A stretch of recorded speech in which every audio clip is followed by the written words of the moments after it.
guys. Nakaikot-ikot ako. Kanina pa umiikot-ikot.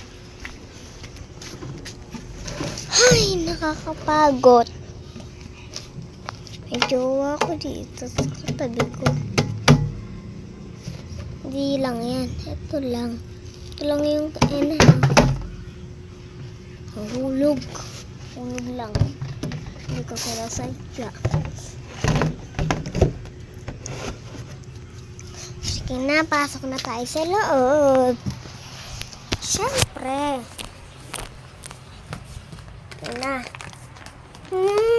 Ang sarap. Hindi pa nga nang kinakain.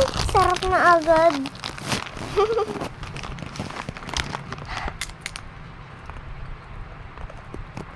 Hay, sige na nga. Bye-bye.